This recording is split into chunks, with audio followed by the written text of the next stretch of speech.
दोस्तों आज मैं आपको बताने वाला हूँ what are whales in crypto, यानी कि वेल्स किसे कहा जाता है क्रिप्टो करेंसी के अंदर। तो अगर आप सोचते हैं कि जिसके पास सबसे ज़्यादा बिटकॉइन होते हैं, जिसके पास ज़्यादा से ज़्यादा बिटकॉइन होते हैं, सिर्फ उसे ही वेल कहा जाता है, तो यहाँ पर आप गलत होने वाले हैं।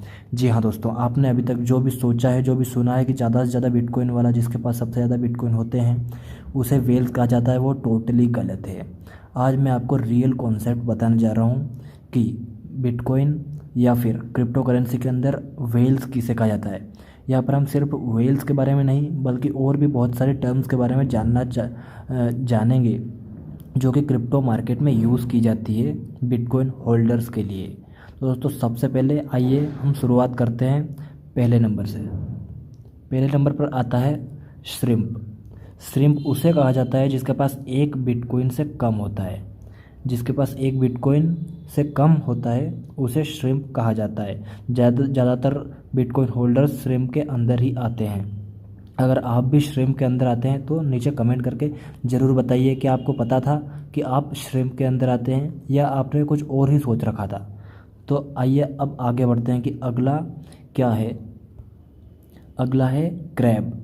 क्रैब 1 से 10 बिटकॉइन जिस इंसान के पास होते हैं उसे क्रैब कहा जाता है।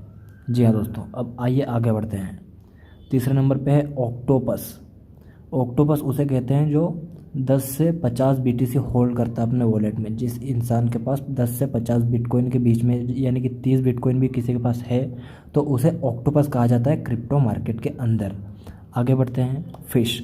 फिश यानी कि जिसके पास 50 से 100 बिटकॉइन के बीच होते हैं उसे फ़िश कहा जाता है। जिसके पास 70, 75, 80, 90, 99 बिटकॉइन या फिर 100 बिटकॉइन भी है तो उसे फ़िश कहा जाएगा क्रिप्टो मार्केट के अंदर। तो अगली बार से अगर आप कोई ट्वीट करें या फिर कोई आपसे पूछे तो सबसे पहले आप ये टर्म्स ज़रूर याद रखें। उसके बाद आता है डॉल्फिन। दोस्तों डॉल्फिन किसे कहा जाता है? 100 से 500 बिटकॉइन के बीच में जिस भी इंसान के पास होता है उसे डॉल्फिन कहा जाता है। दोस्तों ये बहुत ही मज़ेदार टर्म्स है क्रिप्टो की। अगर आपने पहले नहीं सुनी होंगी तो कमेंट करके ज़रूर बताएं कि हमने कभी नहीं सुना ये। और अगर आपने पहले से सुन रखा था इन सभी के बारे में, इन सभी टर्म्स के बारे में कि जिसके पास इतने बिटकॉइन होते हैं 100 से 500 के बीच, उसे डॉल्फिन कहा जाता है, तो ज़रूर कमेंट करके हमें बताएं। और अगर आप नहीं पता था तो थैंक यू ज़रूर लिखें। और अगला है शार्क। 500 से 1000 बिटकॉइन जिस भी इंसान के पास होता है उसे शार्क कहा जाता है। दोस्तों यहाँ पर देखने योग्य ये भी बात है कि यहाँ पर मैं इंसान बोल रहा हूँ। दोस्तों ये इंसान या कोई कंपनी भी हो सकती है, यानी कि किसी कंपनी के पास 1000 तक बिटकॉइन है तो उसे शार्क कहा जाएगा, कंपनी को भी शार्क कहा जाएगा। इसमें सिर्फ इंसान या इंडिविजुअल को नहीं बल्कि किसी कंपनी को भी लिया जा सकता है या फिर ग्रुप ऑफ पीपल भी हो सकता है। तो अगला हम चलते हैं वेल। जी हाँ दोस्तों, जिसका आप इंतजार कर रहे थे वो टॉपिक आ चुका है, वो टर्म आ चुकी है।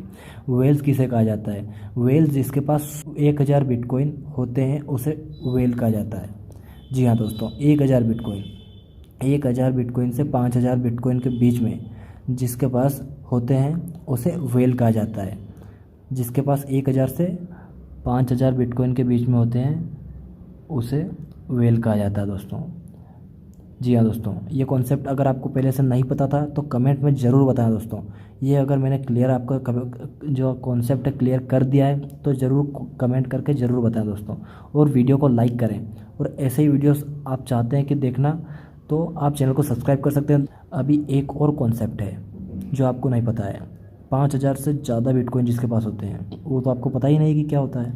आइए दोस्तों मैं बताता हूँ आपको। उसे कहते हैं हम्प बैक।